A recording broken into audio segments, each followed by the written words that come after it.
नमस्कार, राधे राधे दोस्तों। Stock market learning की एक और वीडियो में आप लोगों का स्वागत करते हैं। दोस्तों देखिए, मैं अक्सर कहते आता हूं कि जब कंसोलिडेशन जितना अच्छा होगा, प्राइस में मूवमेंट उतनी अच्छी होगी। अगर ये कंसोलिडेशन ऐसे आप देख रहे हैं, जितना ये ज़्यादा कंसोलिडेशन जितना लंबा होगा, उतना ही अच्छी मूवमेंट प्राइस में देखने को मिलेगा। तो यहाँ पे देखो, जो स्क्रीन पे चार्ट लगा हुआ है, ये सम्मान कैपिटल का चार्ट लगा हुआ है। और सम्मान कैपिटल के चार्ट में आप देखेंगे तो यहाँ पे एक फ्लैग बनते हुए, यहाँ पे फ्लैग जो ऐसे बनता है, फ्लैग बनते हुए यहाँ पे दिख रहा है। और फ्लैग का ब्रेकआउट भी आया। और ये ब्रेकआउट जो दिख रहा है ना आपको, ये ब्रेकआउट अगर आप जाके वॉल्यूम देखेंगे और मूविंग और क्या क्रॉसओवर देखेंगे, तो ये चीज़ें भी इसमें आपको देखने को मिलेंगी। यहाँ पे देखिए, पहले तो ये देखिए इसका कंसोलिडेशन कितना अच्छा है। ये कंसोलिडेशन को पहले आप समझिए। यहाँ पे देखिए, जब ये कंसोलिडेशन पहली बार यहाँ पे शुरू हुआ था, मैं एक एक करके दिखाता हूँ आपको। जब ये कंसोलिडेशन यहाँ पे हुआ था, ये कंसोलिडेशन देखिए, और यहाँ पे जब देखिए ये ब्रेकआउट हुआ था, तो एक अच्छा ब्रेकआउट हुआ था। लेकिन इसके ऊपर ये निकला नहीं, क्योंकि ये रेजिस्टेंस था। जैसा मैं कहते आता हूँ, हम लोग के जानते हैं कि जब ये फर्स्ट टाइम किसी भी लेवल के आसपास कोई भी प्राइस जाएगा, जैसे यहाँ से मान लीजिए यहाँ से गिर के आया हुआ है, तो जब ये फर्स्ट टाइम इस लेवल के आसपास पहुँचेगा ना, तो यहाँ पे एक बार सेलर जरूर एक्टिव होंगे, क्योंकि जो फंसे हुए होंगे वो एक बार कोशिश ज़रूर करेंगे। तो ये चीज़ों पे आपको नज़र बनानी है। अब देखिए, ये फर्स्ट टाइम यहाँ पे गया और यहाँ पे करेक्ट हो गया, लेकिन ये ब्रेकआउट आप देखेंगे ना, तो ये अच्छे खासे वॉल्यूम के साथ आया था, लेकिन इसके ऊपर ये सस्टेन नहीं कर पाया। लेकिन अब क्या हो रहा है, यहाँ पे देखिए, ये कंसोलिडेशन फिर नीचे की तरफ यहाँ से करेक्ट होकर आता है और इसी बॉटम लेवल के पास पहुँचता है, और धीरे धीरे करके ये ऊपर की तरफ जाता है। यहाँ पे बड़ी वॉल्यूम की कैंडल आती है और फिर उसके बाद ये कंसोलिडेट करता है। अब ब्रेकआउट का नियम क्या है, या तो अपने रेजिस्टेंस लेवल के पास जाके कंसोलिडेट करे, या उसे ब्रेक करने के बाद वहाँ पर रिट्रेसमेंट के लिए आए। तो ये रिट्रेसमेंट के लिए आता है, तब भी यहाँ पे एक फ्लैग बनते हुए दिखता है, और उसके पहले अगर यहाँ पे कंसोलिडेट करता है, तब भी ये फ्लैग बनते हुए दिखता है। तो ये फ्लैग यहाँ पे परफेक्ट फ्लैग क्लियर हो गया है, और ये ब्रेकआउट भी आया हुआ है। तो अगर नेक्स्ट सेशन में अगर देखा जाए, तो जब इस लेवल के ऊपर ये निकलेगा, तो एक अच्छी खासी मूवमेंट ऊपर की तरफ हमें देखने को मिलती है।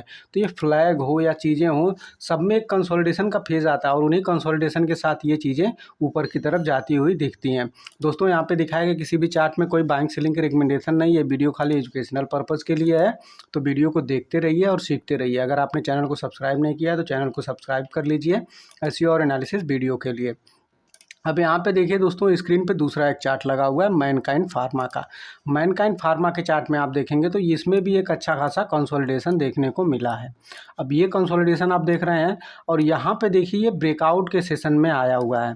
ये कैंडल जो आपको दिख रही है ना, ये कैंडल आपको जो दिख रही है अभी रिसेंट की जो कैंडल, आज के सेशन की कैंडल है, ये कैंडल में एक अच्छा खासा ब्रेकआउट भी देखने को मिल रहा है। ये ब्रेकआउट क्यों है, यहाँ पे देखिए एक रेंज यहाँ पे बनी हुई थी, और हम यहाँ से ड्रॉ करते हैं एक लाइन को, ट्रेंड लाइन ड्रॉ करते हैं। ऊपर की तरफ से ये ट्रेंड लाइन ड्रॉ करके आएंगे हम लोग।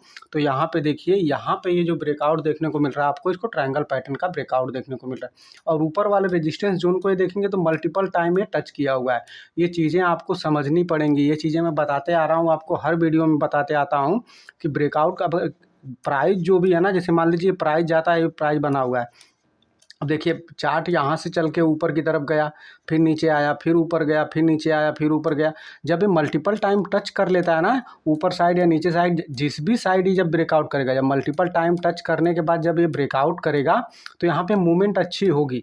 क्योंकि अब जो इसमें बायर भी आते हैं, इस जोन में जो भी आएंगे, ये ऊपर नीचे जब भी जाता है, तो इस लेवल पे सेलर आएंगे, इस लेवल पे बायर आएंगे, और इनमें वो सेलर बायर एक्टिव होते रहते हैं। और उसके बाद जब यहाँ से ब्रेकआउट होता है, तो ब्रेकआउट के बाद एक अच्छा खासा मूवमेंट ऊपर की तरफ निकलता है। क्योंकि एक साइड की पोजीशंस अगर यहाँ पे ऊपर की तरफ ब्रेक करेगा, तो जो सेलर होंगे उनकी पोजीशंस कटेंगे और वो बाई पोजीशन में आएंगे। तो वो एक पहले तो पोजीशंस काटेंगे, तो उसका एक मूवमेंट मिलेगा, और ऊपर से जो नए बायर एंटर करेंगे उसका भी पोजीशंस ऐड होती हुई दिखेगी। तो इसमें अच्छा खासा मुनाफा आपको देखने को मिल सकता है। तो इन सब चीज़ों पर आपको नज़र बना के रखनी पड़ेगी।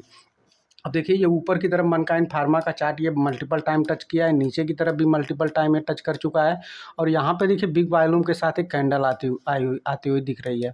यहाँ पे देखिए, मैं ये चीज़ें भी आपको दिखाता हूँ जैसा मैं कहते आ रहा था।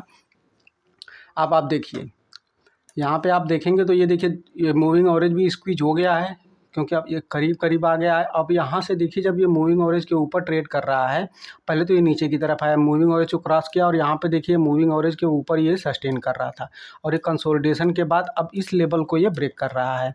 अब इसके लिए नेक्स्ट रेजिस्टेंस जो आएगा यहाँ पे 2700 के आसपास का नेक्स्ट रेजिस्टेंस बनेगा और उसके ऊपर भी ये अच्छा खासा मूवमेंट देखने को मिलेगा, क्योंकि ये जो पैटर्न यहाँ पे डेवलप हुआ है ना, ये ट्रायंगल पैटर्न का ब्रेकआउट आपको देखने को मिल रहा है। तो दोस्तों देखिए यहाँ पे स्क्रीन पे एक और चार्ट लगा है, ये चार्ट का नाम है ऊषा मार्टिन।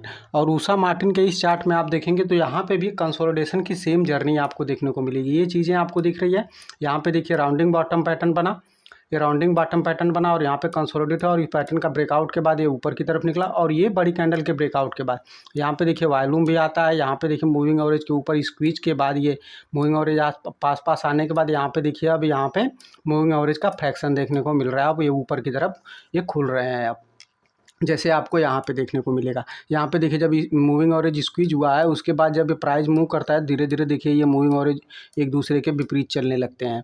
तो उसी तरह यहाँ पे भी देखिए जब ये कंसोलिडेशन के बाद अब यहाँ पे देखिए ब्रेकआउट देखा तो ये मूविंग एवरेज अब एक दूसरे को छोड़ के ऊपर की तरफ निकल रहे हैं। और यहाँ पे देखिए ये कंसोलिडेशन देखिए ये ब्रेकआउट के बाद यहाँ पे एक दिन यहाँ पे कंसोलिडेट करा और इनसाइड बार बनी और अच्छा खासा अब यहाँ से ब्रेकआउट देने की तैयारी में दिख रहा है। तो इन सब चीज़ों पे आपको नज़र बना के रखनी पड़ेगी, ये चीज़ें आपको ऐसे ही देखनी पड़ेंगी और ये चीज़ें ही एनालिसिस में काम आती हैं, यही चीज़ें आपको देखने को मिलेंगी। अब यहाँ पे देखिए अगला चार्ट क्या लगा हुआ है, जैसा मैं कह रहा था यहाँ पे देखिए यहाँ पे जीई शिपिंग का चार्ट लगा हुआ है। जीई शिपिंग के चार्ट में यहाँ पे देखिए मूविंग एवरेज में क्रॉसओवर दिख रहा है, यहाँ पे वॉल्यूम के साथ कैंडलें आ रही हैं। ये बड़ी कैंडल ने जब ब्रेकआउट दिया तो यहाँ पे देखिए अगले दिन यहाँ पे इनसाइड बार बनी है और ये इसके लिए ऊपर की तरफ ये कैंडल का हाई ही है। अगर ये हाई को निकालेगा तभी यहाँ पे मूवमेंट देखने को मिलेगी। जब तक इसके बीच में घूमेगा हो सकता है यहाँ काफ़ी टाइम बिता दे और यहाँ पे फ्लैग बन जाए, जैसा मैंने पहला चार्ट दिखाया था आपको कि फ्लैग बना है और फिर वो ब्रेकआउट करता है। तो ऐसे ही एनालिसिस की जाती है, इन सब चीज़ों पे नज़र बना के रखिए।